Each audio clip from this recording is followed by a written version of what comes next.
Their intention to rule rests with the annihilation of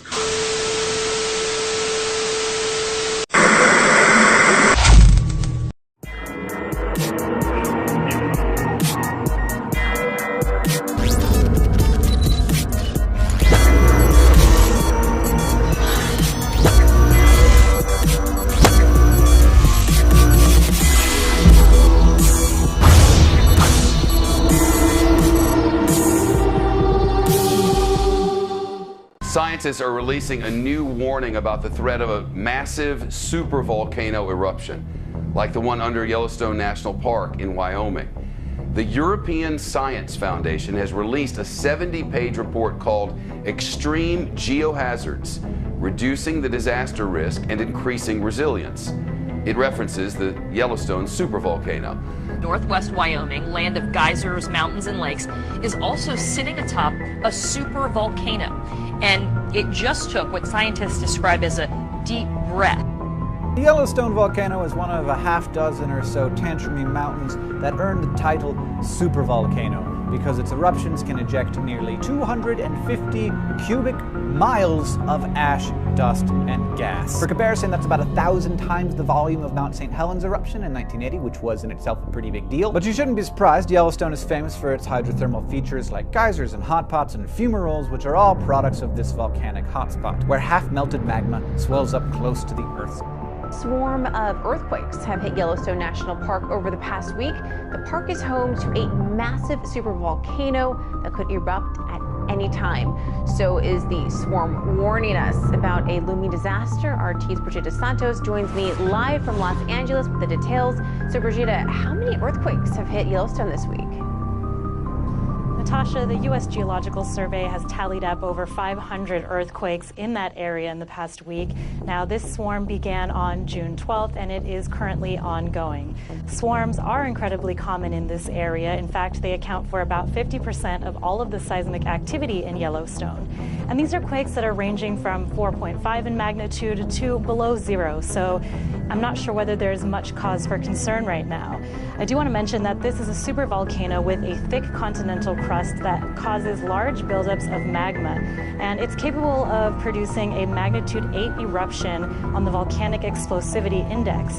That means the explosion could be 2,500 times larger than the Mount St. Helens eruption in 1980, which is regarded as the largest and most deadly eruption in U.S. history. We're talking about a sleeping Godzilla underneath Yellowstone that, if it erupts in a maximum eruption called Category 8, it could literally tear the guts out of the United States of America. Instead of having 50 states of the Union, we would only have 30 states of the Union. Now that's Category 8.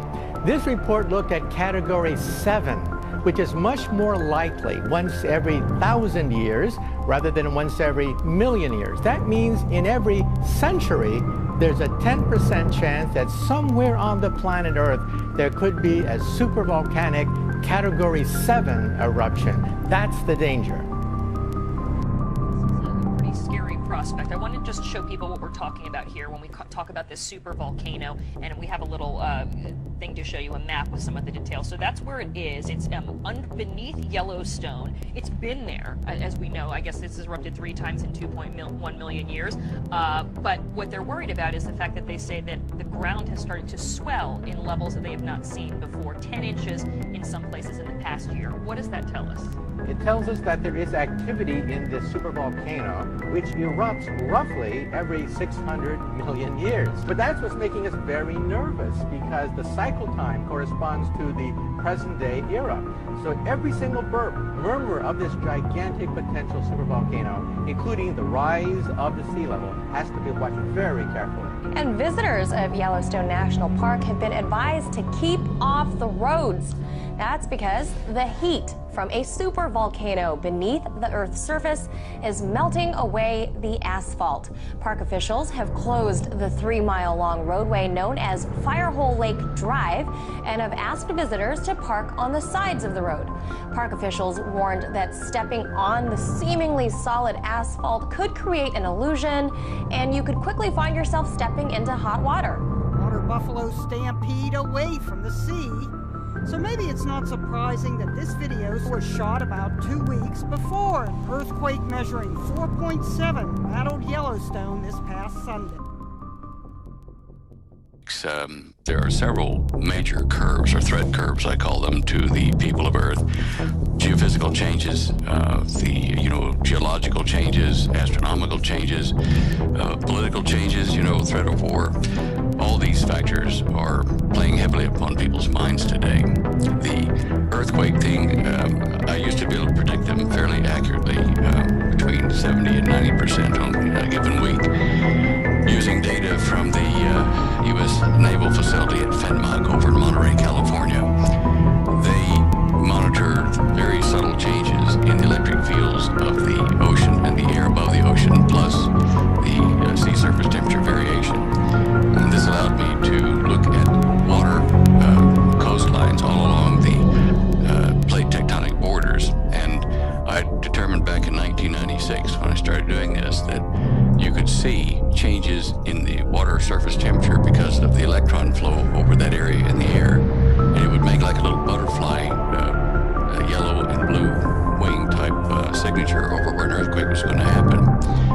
And I perfected that technique over the years until 2005, when the N.W.O facility, the Navy, put up a new constellation of satellites and new programs on a new Cray computer. And they did not allow me to then access the files I had before to generate these reports. Strangely enough, I was accurate enough that the Association of Island States, or island countries, if you wish, asked me to explain how to use it so that they could use it to predict tsunamis. Some of the information from Yellowstone Park, where we have the Yellowstone caldera, since I think it was about February of last year, the government made all of the USGS employees, truck drivers moving equipment in and out of the sensor ranges there, everybody signed non-disclosure agreements with the government, facing penalties of cash fines and also imprisonment if they told what they're doing there in Yellowstone. And we had a geologist break silence. I won't name him, but anyway, they have been running huge, high volume internet lines from their sensors all over the Yellowstone Park area down into Texas. I think they may be now switching it over to the NSA facility in Utah. One of those catastrophic supervolcanic eruptions may be, several 100,000 years between times, but what they're doing now is they're measuring the increased appearance of helium, an isotope of helium gas, which was buried way down deep underneath the Yellowstone. And when that starts to release, it means that there's geological activity down there in a deeper pool of magma, which they have recently. Well, the bottom line is we're going to see trouble with Yellowstone. We're going to see trouble with Lake Taupo caldera down in North Island, New Zealand. Both of those are under severe stress from different types of tectonic plate movement, but they are both supervolcanoes. And Lake Taupo erupted last in 87 AD. It sent up so much ash from the southern hemisphere that the Chinese astronomers at that time recorded 3 days of darkness after the eruption down there. Now, USGS has been told not to panic people because it hurts real estate values in the economy if it gets too serious. But people who read between the lines will see that we're being warned by USGS, by drills and just kind of subtle warnings in the newspaper in California that earthquake activity and hence some volcanic activity is somewhat imminent. And they're trying to get people to gradually readjust their circumstance without causing a panic. Mind you, with all the illegals in California, I guess, if that fell into the sea, it wouldn't be a great loss, but still, you got to give them a chance. The new plasma pool they found deep down has opened up a vent to the northwest, heading toward Mount St. Helens direction. This one is a very deep vent because when the Fukushima earthquake occurred, on that day I was watching the seismic helicopters at Yellowstone, and one of them in the northwest corner picked up and rang like a bell before the normal shock wave could have even reached the United States. And that means to me that there is a direct hydrodynamic connection in the magma between Yellowstone and the western side of the North Pacific. this is what they're watching, because it will be a prelude to New Madrid. It'll be a prelude to a number of other volcanoes and breaking up of the West Coast. So the Yellowstone caldera is kind of a new kind of instrument in addition to being a threat. I wanted to jump in here real quick tonight and share an email that I received from a guy that I knew a long time ago, a very trusted individual that has in certain ways risked his life for me and same as I did for him. But he sent me a very disturbing email today, and you can see right here it was 8:06 p.m. exactly, like 17 minutes ago. It took me a minute to get everything set up. I am not disclosing this individual's name on the email. It's just not going to happen. But let me read the email for you. It says, "Hello, Tom. Just wanted to take a minute to give you a heads up. I know you have been well prepared for a long time, my friend. Just so you know, it would not be a good idea to stray too far from your bunker for a while," because he knows I have a bunker set up and supplies and everything. Anyway, briefly, he says, "I will tell you that the USGS is suppressing the earthquake activity at Yellowstone caldera from the general public. Washington is aware of this because they are the ones giving direction about this blackout. This is the reason for all the preparations made in FEMA Region 3. This is the reason they moved those nukes out of Texas in a big hurry." I heard something about that before. Okay, this is the reason, he says, for the schools preparing 3-day kits for all the students and the FEMA coffins shipped to Hawaii and the East Coast. They thought it was all going to go with the passing of Comet Ison, and that's why they were preparing at breakneck speed on the East Coast. They are expecting millions of refugees after the eruption. They are saying the New Madrid is also waking up, and all of this is due to an increase in solar activity affecting all the fault lines in the world. You know me, friend, and I got to tell you, I'm scared to death for myself and my family, because I overheard a man say the other day that the big one is on the way. He leaves it with, "Got to go for now, friend. I hope you can survive this." He says, I know you can survive this, Tom, because as long as I have known you, you have always had a strong will to survive. I hope to join you and your family soon. Please save us a spot."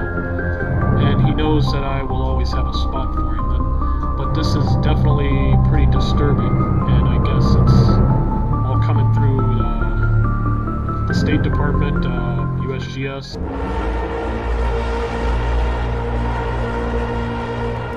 "And I beheld and heard an angel flying through the midst of heaven, saying with a loud voice, Woe, woe, woe to the inhabitants of the earth, by reason of the other voices of the trumpet of the 3 angels which are yet to sound."